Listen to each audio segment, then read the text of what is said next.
글로벌 핫 리포츠는 최근 발표된 해외 유명 보고서를 통해 새로운 산업의 주요 트렌드에 대해 알아보는 영상입니다. 오늘 영상은 며칠 전 올린 것처럼 8.15 머니톡에 출연해 찍은 영상 중에 두 번째 영상입니다. 코로나 팬데믹 이후 변화할 산업과 기술 10가지에 대해서 제가 설명을 했는데요. 지난번에. 그 중에 두 번째, 지난번 첫 번째 헬스케어에 이어서 오늘 두 번째로 워크 분야의 기술과 관련된 주요 트렌드와 주목받는 기업들을 소개할 예정입니다. 이 채널 역시 8.15 머니톡 임수열 대표의 허락을 받아 공개를 하는 것입니다. 자, 그럼 지금부터 포스트 코로나 시대 세상을 뒤바꿀 10가지 산업과 기술, 그 두 번째 시간으로 워크 분야. 워크 분야는 우리가 얘기하는 주로 재택근무와 관련된 그런 기술도 있고, 협업 솔루션도 있고, 그리고 회사의 엔터프라이즈 VR, 가상현실, 증강현실 관련된 기업용 기술들이 있습니다. 관련된 내용들을 지금부터 하나씩 소개시켜 드리겠습니다. 네, 저는 이제 미국 주식 투자를 조금씩 늘려가려고 하는데, 제 관점에서는 당연히 미국 주식은 아시다시피 연간 이제 수익이 250만 원 넘으면 양도소득세 22% 내야 되고 이런 게 있잖아요. 아니, 돈을 벌어서 22% 내는 건 전 좋다 이겁니다. 근데 저는 단타에 대한 관심은 전혀 없고요. 길게 보는데, 저는 이 영상을 보시는 우리 시청자분들도 이런 생각을 해보시는 게 어떨까 생각합니다. 저는 뭐 2배, 3배 먹는 거 관심 없어요. 진짜 10배, 30배 이렇게 먹고 싶습니다. 근데 이게 불가능한 거라고 볼 수 없는 게 그런 기업들 나올 거라는 거죠. 저는 줌도 지금 투자하거든요. 줌 같은 경우도 지금 거의 한 수익률이 200% 정도 돼요. 네. 물론 당연히 몇 주 없습니다. 네. 이게 참 애매한 게 제가 2, 3월에 간을 보려고 한 주, 두 주, 세 주씩 투자를 했어요. 그래서 이제 떨어지면 집어넣으려고. 줌이나 이런 회사들은 제가 또 워낙 잘 아는 회사이기 때문에.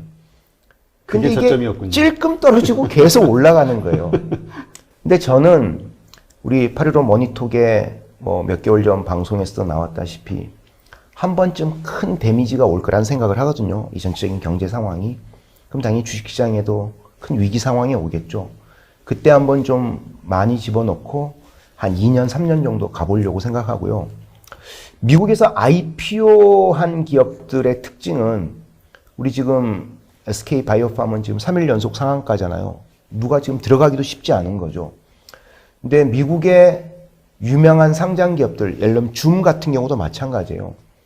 줌 같은 경우도 이게 너무 시장에서 인기가 있고 얘네가 IPO 상장을 하면 너무 높아서 못 들어갈 것이 아닌가라고 걱정하시는데 그럴 필요 없이 높다고 생각하시는 상황에서도 얘네가 유망한 기업이라는 여러 가지 언론의 정황들을 본인이 믿으신다면 투자를 하세요. 저는 그때 줌에 뭐 찔끔 넣어가지고 지금 그래도 200% 정도, 물론 일부 용돈 정도는 이익 실현을 했습니다만은 그 이익 실현한 걸로 올해 양도소득세 내야 될 250만 원 다 채웠어요. 저는 벌써. 그렇군요. 줌 한 종목 가지고도. 근데 저는 줌 같은 회사는 줌은 아시다시피 미국의 유명한 네트워크 회사인 시스코의 개발자들이 나와서 만든 웹엑스의 아류거든요. 그리고 다른 회사들도 유사한 그런 영상 관련된 화상회의 솔루션들이 워낙 많아요. 근데 저는 줌에 대해서 요즘 느끼는 게 제가 최근에 웨비나라는 어떤 웹으로 하는 세미나에 참석을 했는데 이 주최자가 줌을 이용을 했어요. 제가 21년간 기자 생활을 했기 때문에 과거에 웨비나를 취재 과정에서 외국 정보를 얻기 위해서 웨비나를 정말 많이 봤거든요. 완전히 웨비나의 신기원이 열렸습니다. 줌을 통해서. 그래요? 제 생각이 단언컨대 앞으로 전 세계 웨비나가 줌으로 통일될 가능성이 있어요. 이거는 줌이 자신들의 화상회의 활용처에서 크게 안 봤던 분야거든요. 즉 새로운 수요가 열린다는 거잖아요. 코로나 때문에. 코로나 때문에 그렇죠. 새로운 경험이 오프라인 생기면서. 세미나가 못 열리니까 사람들이 웨비나를 하려고 하고 웨비나를 하려는데 야, 줌으로 우리 화상회의 보니까 재밌더라. 이걸로 한번 써보자고 했는데 이게 너무 반응이 좋은 거라는 거죠. 특히 저는 이런 화상회의 관련된 영상 솔루션들을 워낙 많이 이용해 보다 보니까 인터페이스나 그 세미나에 참석하는 사람 입장에서의 이 화면의 편리함이 압도적으로 좋다라는 거죠. 네. 이런 점에서 보면 줌은 지금 줌에서 200% 정도 수익을 먹은 제 입장에서는 좀 조심스럽긴 합니다만은 저는 더 투자할 만한 가능성이 높은 기업이라고 본다는 거죠. 네, 그렇군요. 자, 그러면 이번에 그 일과 관련된, 직업과 관련된, 직장과 관련된 그 산업 분야가 어떻게 변화하고 어떤 게 유망한지 그거를 한번 좀 알려주시죠. 예. 워크는 기본적으로 재택근무 관련된 기술이라고 보시면 무방합니다. 예. 근데 미국은 재택근무 관련된 기술들이 일단 첫 번째는 비디오 컨퍼런싱 기술이 있고요. 아까 좀 전에 말씀드렸던 원격. 예, 줌과 관련된 그런 것들이 있고요. 두 번째는 협업 기술이 있습니다. 협업 기술이란 것은 우리가 같은 공간에 근무를 하든 원격지에 있든지 간에 서로 정보를 투명하게 공유하거나 일을 더 빨리 처리하기 위한 그런 기술들이고요. 우리 뭐 카카오톡의 단톡방 같은 그런 게 되겠죠. 그렇죠.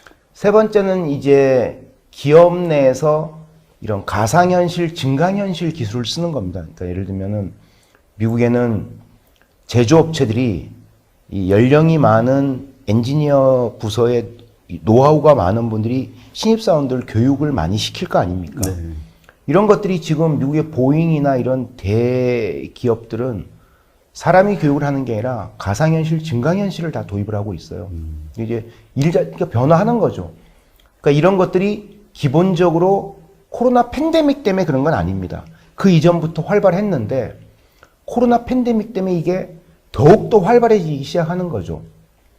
먼저 재택근무 관련 기술들을 보면은 첫 번째 비디오 컨퍼런싱은 완전 대박 칠 겁니다. 제가 보기에. 그러니까 사람들이 우리 8.15 머니톡에서 며칠 전 제가 본 영상 중에 박영숙 대표께서 앞으로 비행기 타고 해외 출장 간 일이 사라질 10가지 중에 한 가지라는 얘기를 했지 않습니까? 네, 그렇죠. 뭐 비행기 타고 갈 일이 없어지지는 않겠지만은 기본적으로 이제 이런 일들이 나올 거라는 거죠. 야, 그거 줌 써서 해. 뭐하러 비행기 타고 미국까지 가. 이런 얘기들이 기업에서 나올 거라는 겁니다. 그렇죠. 앞으로 5년 내 원격 근무 시장의 50% 정도는 이 비디오 컨퍼런스 관련된 이런 소프트웨어들이 차지할 거라는 겁니다. 그러니까 원격 근무 중에 관련된 기술들이 워낙 많은데 그 중에 절반 정도를 이 비디오 컨퍼런싱 기술이 차지할 거라고 생각되고 있고요. 그렇기 때문에 이 줌 같은 경우는 올 초에 68.8달러였는데 최근에 260달러로 거의 281% 상승을 했습니다. 저는 68달러보다 좀 높을 때 사가지고 어쨌든 지금 가격으로 한 200% 정도 제가 상승률, 개인적 수익을 보긴 했습니다만은. 근데 앞서 말씀드렸듯이 이게 줌 같은 경우 새로운 이제 웨비나 같은 외부로 하는 세미나 플랫폼으로 좀 활용이 새롭게 늘어나는 추세이기 때문에 게다가 이게 기존 기술들보다 훨씬 매력적이거든요. 그래서 줌에 대한 관심은 앞으로 계속 가져보실 필요가 있다는 게 제 개인적 생각이고요. 특히나 최근에 줌이 미국의 오라클이라는 유명한 소프트웨어 회사의 클라우드 기술을 도입을 했어요. 그래서 서비스의 안정화가 확실하게 되고 있다는 것도 큰 장점입니다. 두 번째는 이제 협업 기술인데요.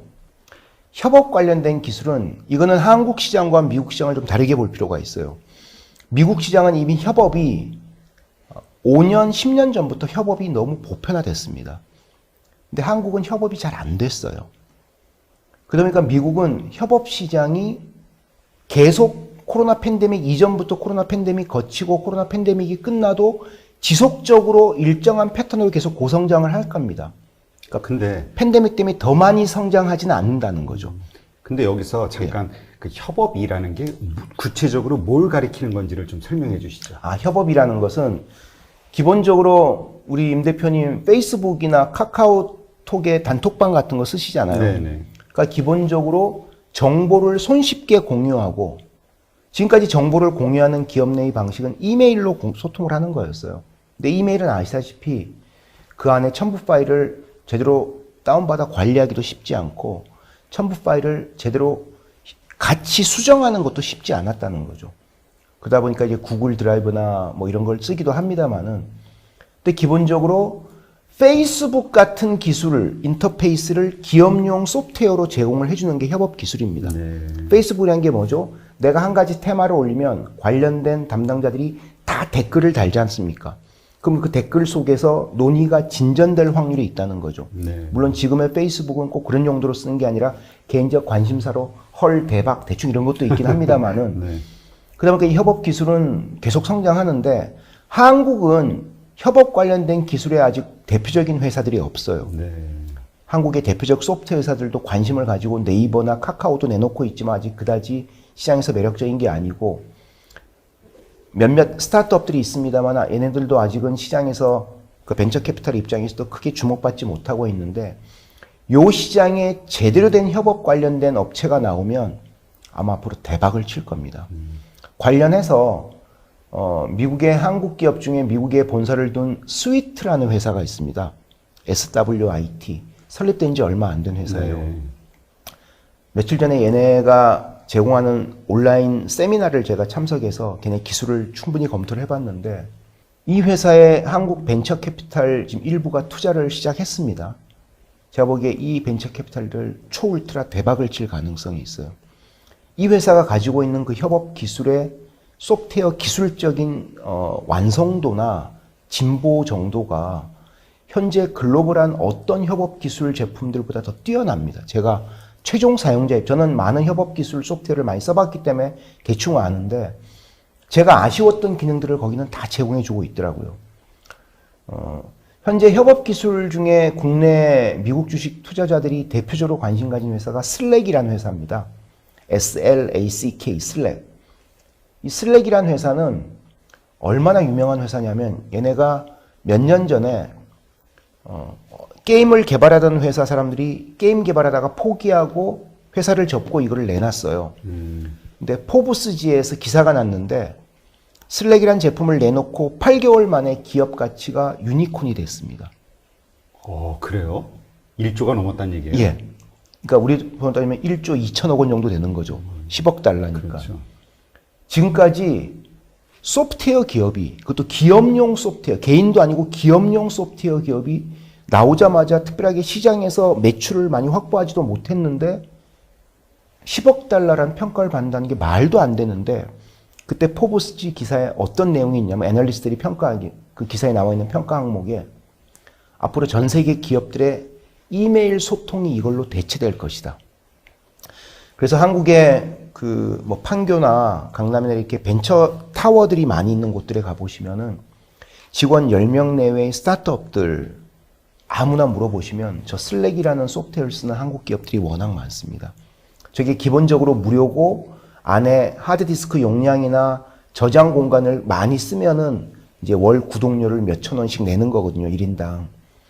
근데 저걸 쓰다 보면은 저기서 못 빠져나와요. 마치 우리 임 대표님이 고등학교, 대학교 동창들하고 카카오톡 단톡방에서 모임 같은 거 잡다가 이제 그거 안 쓰고 전화로 하라 그러면 미쳐버릴 거 아닙니까? 단톡방에 그런 효율적인 의사소통 공간이 없어진다면 이런 슬랙 같은 협업 기술도 한국에서 그동안 사람들이 잘 안 썼는데 스타트업 위주로 써오면서 지금 대기업도 많이 확산되고 있거든요. 뭐 마이크로소프트 팀즈 같은 게 대표적인 경쟁 제품입니다.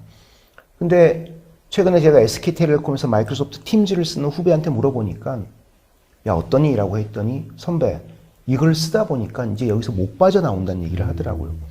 그러니까 한국에서 예를 들면은 슬랙에 버금가는 소프트웨어 기업이 누군가 나온다면은 그 기업에 여러분이 투자하실 기회가 있다면 저는 제가 끌어들일 수 있는 돈을 다 투자할 겁니다. 그러면 그런 투자의 기회가 있다면은 그렇게 개인적으로는 확신을 하시는 거군요. 한국의 협업 기술 관련된 업체들은 아까 얘기한 그런 스윗 같은 회사를 투자할 수 있으면 좋겠는데 그거는 이제 제가 투자할 수 있는 비상장 기업은 아니니까 뭐 방법은 없고요. 그만큼 협업 시장은 미국은 이미 고성장세가 지속되고 있고 근데 한국은 이게 고성장을 넘어서서 퀀텀 점프를 할 가능성이 있다는 것. 이 점을 좀 보실 필요가 있습니다. 미국은 슬랙 같은 경우 저도 미국 주식 투자하고 있는데요. 얘네는 지금 연초 대비 어제까지 주가 상승률이 한 37%밖에 안 됩니다. 이것도 나스닥에 상장돼 있나요? 예, 나스닥에 상장된 기업입니다. 그래서 협업기술 관련된 분야는 주목해 보실 필요가 있고요. 그 다음에 이제 기업의 이제 VR, 가상현실, 증강현실 관련된 분야는 뭐 이름이 알려지지 않은 업체들이 워낙 많습니다. 근데 이런 업체들이 현재 이제 가상현실 같은 경우는 뭐 그 유명한 하드웨어 회사들, 페이스북 같은 경우 오큘러스라는 회사를 통해서는 이렇게 헤드셋 같은 걸 내놓고 있는데요. 우리 삼성전자도 내놓고 있지 않습니까? 그런 회사들도 주목해야 되지만은 저런 증강현실, 가상현실 소프트웨어 회사들을 정말 주목할 필요가 있고요. 그래서 지금 전 세계적으로 유통회사, 그리고 병의원 같은 의료회사, 그리고 제조회사, 부동산 회사 같은 경우는 이런 증강현실, 가상현실을 워낙 많이 쓰고 있습니다. 예를 들면 고가 부동산 같은 경우, 예를 들면 홍콩에 있는 뭐 유명한 펜트하우스 같은 경우는 엄청 비쌀 거 아닙니까? 홍콩 그렇죠. 워낙 집값이 비싸니까. 네. 근데 그걸 보려고 사람들 올 때마다 그 높은 펜트하우스를 일일이 부동산 중개인 데려가서 다 보여줄 수가 없을 거라는 거죠. 그랬을 때 헤드셋을 쓰면은 마치 그 집에 들어온 것 같은 느낌의 집에 뭐 10개의 방, 5개의 방, 몇 개의 화장실, 거실, 부엌 이런 다용도실 같은 거를 손쉽게 다 보고, 그래서 고가 제품에 대한 사람들의 구매를 촉진하기 위한 니즈로 많이 확산되고 있고, 의료 분야 같은 경우는 이제 원격 진료와 관련해서 저런 가상현실, 증강현실을 써서 예를 들면 원격지에 있는 의사가 환자와 관련된 여러 가지 정보를 가상현실, 증강현실로 얻을 수도 있고요. 제조기업들 같은 경우는 엔지니어들을 교육하는 영역에, 제가 이 디지털 트랜스포메이션 강의를 대학에서 자주 하는데요. 거의 한 7, 8년 전부터 미국의 제조기업들의 IT 투자 탑3 중에 하나가 엔지니어링 부서의 교육 관련된 시스템으로 증강현실, 가상현실을 도입하는 겁니다. 미국의 한 유명한 미사일 제조회사는 R&D 센터가 하와이에 있고 미국 본토도 서부와 중부, 동부에 다 있어요. 근데 그 미사일 관련된 것들을 설계도를 가지고 다 만나기도 쉽지 않고, 설계도 중간에 들고 오다 유출될 수도 있잖아요. 그럼 걔들은 원격지에서 가상현실 같은 이런 헤드셋을 쓰고서 실제 360도로 설계된 화면을 보면서 서로 이제 협업을 하는 일들도 있다고 합니다. 그만큼 한국에는 아직은 이런 가상현실, 증강현실 관련 소프트웨어 기업 중에 눈에 띄는 기업들이 아직 많지는 않아요. 근데 관련된 기업들이 조만간 전 나올 거라고 생각이 들고, 그럼 이제 그런 관련된 기업들 혹은 그런 상장된 기업들에 대한 관심도 충분히 가져볼 만하다라고 생각이 듭니다. 워크 분야는 일단 미국이 한국보다 이 일하는 환경의 어떤 새로운 디지털화는 훨씬 앞서가 있는 건 확실합니다. 한국은 상대적으로 아직도 전통적인 오프라인 문화에 익숙한다는 측면에서 보면 뒤처져 있다는 생각이 들고요. 근데 이거는 한국이나 미국이나 공이 코로나 팬데믹 이후 새로운 환경에 대한 촉진제 역할을 하면서 더 빨리 변화하고, 한국은 앞으로 1, 2년 내에 크게 변화할 가능성이 있다는 것. 그래서 그런 관련 기업들에 대한 주목을 하실 필요가 있다는 것. 예. 사실 이번에 코로나 사태 이후로 뭐 페이스북이나 트위터 같은 거 영구적으로 재택근무 가능하게 할 것이다라는 걸 발표했잖아요. 그렇죠. 예. 그러니까 이거는 이제 거스를 수 없는 하나의 대세의 흐름이 될 것 같은 생각이 들거든요. 그렇죠. 저는 이 여담인데요. 부동산 관련해서도 앞으로 이제 사무실 공간에 공실 같은 게 점점 늘어날 가능성이 있다고 봐요. 예를 들면 제가 만약에, 저는 아직도 뭐 개인적으로 일을 합니다만은 법인을 만들어 사람을 뽑는다면은 이게 5명, 10명을 위한 공간, 100평, 200평 사무실 공간을 구하려면 부담스럽거든요. 그렇죠. 근데 그 중에 다 재택근무 시키고 일주일에 한 번씩 커피숍에서 만나는 거예요. 회의할 때는. 저는 오히려 생산성이 높을 수 있다는 거죠. 문제는 일하는 프로세스를 얼마나 체계적으로 갖추는가. 비대면 환경에서도. 네. 그리고 핵심 성과 지표, KPI라고 하잖아요. 네. 키 퍼포먼스 인디케이터를 얼마나 잘 정립하는가에 따라서 달라질 수 저는 있다고 생각합니다. 네. 그러니까 저는 이 분야를 보면서 사실 그 부동산 쪽의 그 방을 직접 가보지 않고도 실제로 모든 거를 다 살펴보듯이 꼼꼼하게 이런 부분이 되게 그 유망할 것 같다는 생각이 얼핏 드는데, 그거를 떠나서 사실 우리가 이제 원격 근무를 하다 보면 그 가장 문제가 되는 게 그 혼자 일한다는 이 느낌, 이거를 깰 수 있는 하나의 새로운 그 근무 형태, 그 VR로 가지고 내가 접속이 되면 하나의 사무 공간에 들어와 있는 듯한 내 옆에 사람 있는 듯한, 그러니까 이런 가상의 어떤 사무 공간을 만들어주는 쪽으로도 뭔가 괜찮지 않을까라는 생각이 얼핏 들더라고요. 그 미국의 제가 이름이 갑자기 기억 안 나는데 한 소프트웨어 회사는 애초에 전 세계 개발자가 다 원격 근무, 시작 때부터 지금까지 원격 근무하는데 대박을 치고 있어요. 근데 이 회사 HR, 휴먼 리소스 부서에서 가장 중요하게 생각하는 게 대륙별, 국가별 원격 근무하는 사람들이 그 나라에서 오프라인에서 만나거나 온라인 이제 줌 화상회의 같은 걸로 서로 충분히 소통할 수 있고 인간적 미를 쌓을 수 있는 그런 시간을 회사가 조직적으로 준다는 겁니다. 왜냐하면 대표님 말씀하신 것처럼 사람들이 일하다 보면 정신적으로 예를 들면 문제가 생길 가능성도 있거든요. 그런 소속감도 좀 필요할 것 같아요. 그러니까 동료애 같은 거. 이 코로나 팬데믹 이전에 제가 여러 강의에 소개했던 미국의 한 VR 업체 같은 경우는 컨퍼런스를 VR로 제공하는 거예요.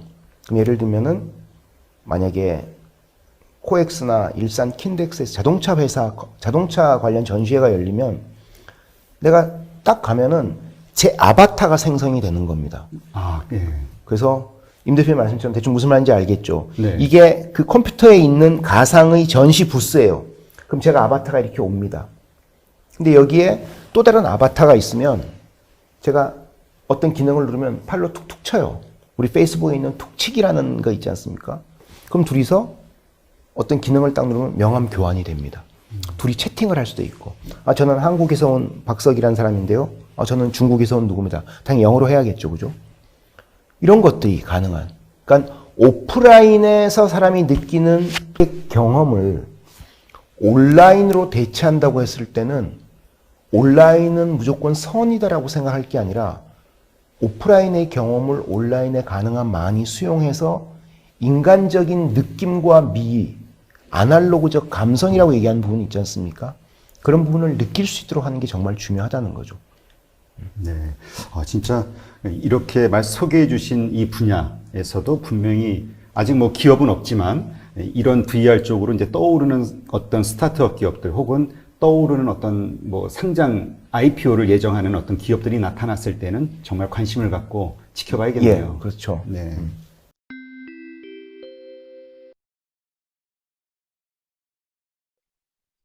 지금까지 시청해 주셔서 감사합니다.